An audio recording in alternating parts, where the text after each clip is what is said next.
بغیر اس کے وہ صرف یہ دیکھتے ہیں کہ اس کے ڈاکومنٹس واقعی یوکرائن کے ہیں تو پھر اس کے بعد اس کی کوئی کاروائی نہیں, اس کو وہ رہنے کی اجازت دے دیتے ہیں. اور اس میں یہ ہے کہ اس وقت ان کے پاس جو ہیں جو ہے جو اپنا جو میڈیا میں جو رپورٹس آ رہی ہیں 50 سے 60 ہزار یوکرائنی ان کے پاس ہیں. اسی طرح سے پہلے سیریا کا جب شروع ہوا تھا تو سیریا کے بھی کافی لوگ یہاں پہ آئے تھے اور افغانی, اور اس وقت جو ہیں وہ زیادہ تر لوگ جو ہیں یہ یوکرائن کے اور ترک کرد جو اور افغانستان کے لوگ یہاں پہ آ رہے ہیں. اچھا, ان کو جب اسائلم کیس کرواتے ہیں تو پھر سوشل ہیلپ یا جو بھی حکومت کی طرف سے وظیفہ ملتا ہے وہ پھر اسی وقت شروع ہو جاتا ہے یا ان کو کچا راشن دیا جاتا ہے جو آتے ہیں؟ یہ مختلف یہاں پہ تو میرے علم میں یا کیونکہ میری اتنی نہیں ہے لیکن میرے خیال میں کچا راشن والی بات جو ہے یہاں پہ نہیں. وہ جو ایک عام ایک جو ان کا اندازہ ہے اس کے حساب سے وہ جو ہے وہ اس کو ڈیلی بیس پہ پیسے دے دیتے ہیں. اچھا, جب کیس پاس ہو جاتا ہے تو پھر اس کے بعد کیا طریقہ کار ہوتا ہے؟ کب وہ یہاں رہنے کے پکے حقوق سوئٹزرلینڈ کے لے لیتا ہے, اس کو نیشنلٹی مل جاتی ہے, یا ان کے بچوں کو تعلیم جو دیگر ضروریات ہوتی ہیں انسانی بنیادی ضروریات وہ کب الاؤ ہو جاتی ہیں جس طرح کہ سوئٹزرلینڈ کے شہری کو ہوتی ہیں؟ دیکھیں جی, جس وقت وہ آپ کو ریکگنائز کر لیتے ہیں, تسلیم کر لیتے ہیں, تو وہ آپ کو اسی وقت جو سارے جو ایک عام شہری کے یا سوئس شہری کے حقوق ہیں وہی حقوق آپ کو ہو جائیں گے. اس میں آپ کے بچوں کی تعلیم کا بھی وہی معیار ہوگا جو عام یہاں سوئٹزرلینڈ کے شہری کا ہے. اس کے جو اخراجات ہیں وہ سارے, اگر وہ اس کے کام کر کے اخراجات پورے نہیں ہوتے تو گورنمنٹ اس چیز کی ذمہ دار ہے کہ اس کے اخراجات پورے کرے. وہ بالکل اسی سٹینڈرڈ پہ آ جاتے ہیں جس سٹینڈرڈ پہ ایک عام سوئس کا شہری ہے. تو جو ان کی حکومت ہے یا جو محکمہ جات ہیں ادارے ہیں ان کا پاکستانیوں سے یا غیر ملکیوں سے کیسا رویہ ہے؟ کیونکہ یہاں تو جرمنی میں پاکستانی بھی ہیں, ٹرکش بھی ہیں, انڈین بھی ہیں. کسی زمانے میں تو بہت ہی پیارا تعلقات تھا, ہر گھر میں ہر کمرے میں چلے جا سکتے تھے. آج کل اپوائنٹمنٹ لینی پڑتی ہے کرونا کی وجہ سے یا کچھ حفاظتی نقطۂ نگاہ سے. لیکن ان کا رویہ کیسا ہے جو غیر ملکیوں کے ساتھ ہے؟ آپ نے کیا مشاہدہ کرتے ہیں اداروں کا, اگر کبھی آپ کا اس میں رہا ہو تعلق؟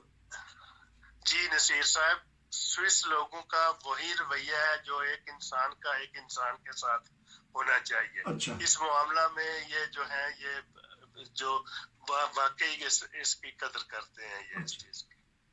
تو کتنے محکمے ہیں وہ اسائلم جو دیتے ہیں؟ ریڈ کراس کا بھی میرے خیال سوئٹزرلینڈ سے ہی آغاز ہوا تھا. تو یہ بتا دیجیے گا تاکہ ایک ریڈ کراس کا ادارہ ہے یا کون سا ادارہ ہے جو ان کو اسائلم دیتا ہے غیر ملکیوں کو؟ یہ جو ہے یہاں سوئس گورنمنٹ جو ہے وہ باقاعدہ جو یو این او کی تنظیم ہے اس کے ساتھ مل کے سوئس گورنمنٹ اور یو این او کی تنظیم مل کے یہ کام کرتے ہیں. تو یہ بھی بتائیے گا کہ جب نیشنلٹی ایک آدمی کو مل جاتی ہے وہ اپنے فیملی کو بلانے کا, پاکستان, انڈیا یا کسی بھی ملک سے ہو, اب اس کو فیملیاں سوزامن فیورن, میرے خیال آپ جرمن اس کو میں جرمن میں کہہ دیا, آپ سوئس میں یہی کہتے ہوں گے, لیکن وہ اپنی فیملی کو بلا سکتے ہیں. یہ طریقہ کار کیا ہے؟ بالکل, جس دن آپ کو یہاں کے حقوق آپ کی پناہ کو تسلیم کر لیتے ہیں اس دن سے ان کی ذمہ داری ہوتی ہے کہ آپ کی جو باقی مدہ آپ کی فیملی ہے جس میں آپ کی بیوی ہیں اور بچے ہیں ان کو وہ اس چیز کے ذمہ دار ہوتے ہیں کہ ان کو آپ کے ساتھ ملائیں, اور وہ پھر وہ سارے جو ہیں سارے پیپر ان کے خود ہی وہ مکمل کروا کے تو پھر وہ سارا بندوبست کرتے ہیں. اچھا, یہ بھی ایک بتا دیجیے کہ یہ ہر انڈیویجول کیس دیکھتے ہیں یا تنظیم کی سطح پہ؟ مثلا ایک تنظیم ہے فلاں ملک میں, ان کو مجموعی طور پہ وہاں پریشانی ہے, لیکن جب وہ اسائلم لینے والا آتا ہے تو اس کو انڈیویجول دیکھتے ہیں یا وہ کہتے ہیں کہ ٹھیک ہے اس تنظیم پہ فلاں ملک میں کچھ پابندیاں ہیں مذہبی یا کوئی تشدد کیا جاتا ہے یا خانہ جنگی ہے, تو وہ پھر ان کو کیس پاس کر لیا جاتا ہے یا انڈیویجول کیس دیکھتے ہیں؟ انڈیویجول کیس بھی لیتے ہیں اور بلحاظ مجموعی یہ جا کے یہ سارے ان کی نظر رہتی ہے. یہ یہاں پہ ایسے واقعات بھی ہوئے ہیں کہ انہوں نے جا کے وہاں اس ملک میں جا کے دیکھا ہے کہ ان کو واقعی پرابلمز ہیں تو وہ پھر ان کا جو ہے ان کے لیے ان کا ہمدردی کا رویہ ہوتا ہے. اور اس میں کچھ کئی دفعہ جیسے یہ ابھی تھائی لینڈ میں سونامی آیا تھا, وہاں سے بھی یہ کچھ لوگ لے کے آئے تھے. پھر اسی طرح پھر اور جہاں پہ کوئی مذہبی لحاظ سے بھی اگر کوئی ہوتا ہے تو پھر یہ اپنے طور پہ کرتے ہیں سارا کچھ. تو آپ کو گلیوں بازاروں میں کوئی پاکستانی یا اسائلم سیکر نظر آتے ہیں؟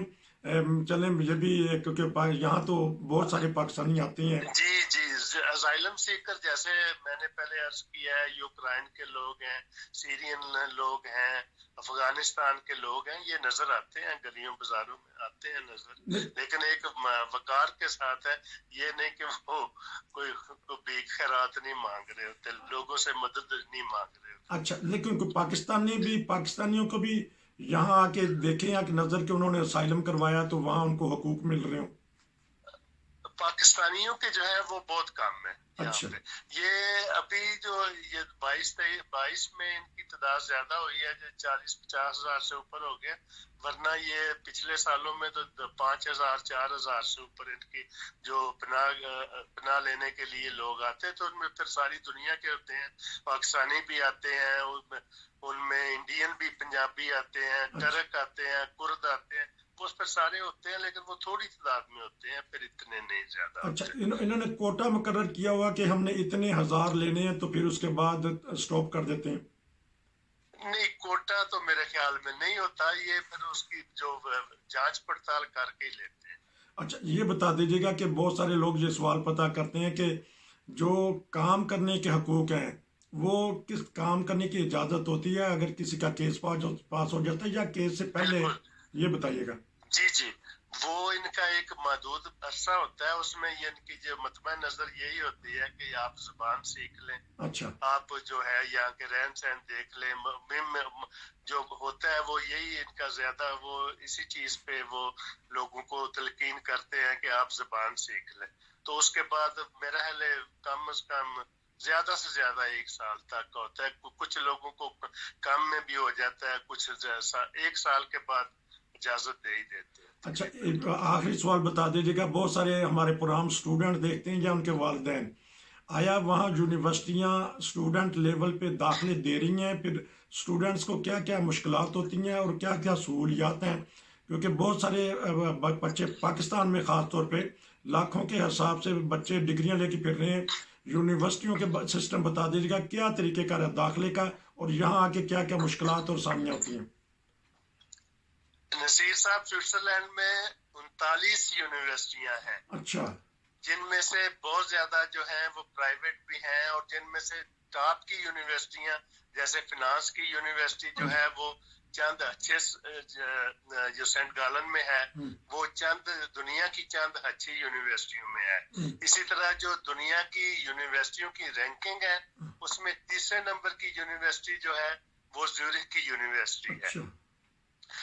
طریقہ جو ان کا ہے تعلیم کا یا داخلے کا وہ تقریباً عام جیسے یورپ میں ہے وہی ہے کہ آپ اس کو اپلائی کریں. ان کے یہاں پہ تقریباً 90 مضامین میں یہ بیچلر اور ماسٹر کی ڈگریاں, 90 سے 120 مضامین میں یہ ماسٹر اور بیچلر کی ڈگریوں میں داخلے لیتے ہیں. دوسرا یہ ہے کہ طالب علم کا یہاں آنا, اس کے لیے ایک تو اس کے انشورنس لازمی ہے, دوسرا اس کے جو ہے ٹیوشن فیس جو ہے وہ یہاں پہ مختلف ہے, مختلف یونیورسٹیوں میں مختلف ہے. اس میں کچھ بہت زیادہ بھی ہے, جیسا کہ چند یونیورسٹیاں ایسی ہیں جو پرائیویٹ ہیں وہ تقریباً 1,800-2,000 سوئس فرینک تک ہے. جو لحاظ مجموعی جو اوسطن ہے وہ 500 سے لے کر آپ کہہ سکتے ہیں 2,000 تک ٹیوشن فیس ہے. اس کے علاوہ اس کے دوسرے اخراجات وہ علیحدہ ہیں, رہائش کا علیحدہ ہے, اس کے جو انشورنس کے وہ علیحدہ ہیں. یہ پھر اگر اس نے ٹیوشن پڑھنی ہے, وہ اگر اس نے ایکسٹرا کلاسیں لینی ہے تو اس کی علیحدہ ہے. لیکن ایک اچھی بات یہ ہے کہ جب آپ کو یہاں داخلہ مل جاتا ہے تو 6 ماہ کے اندر یا 6 ماہ کے بعد آپ کو 1 گھنٹے میں ایک ہفتہ میں 15 گھنٹے اچھا کام کرنے کی اجازت ہوتی ہے. ٹھیک. وہ ایک جو ہے اچھا پہلو ہے, اور کام یہاں پہ آسانی سے مل جاتا ہے طالب علموں کو. اچھا کام دی بڑی اچھی جی سوئٹزرلینڈ دے وچ لوگوں.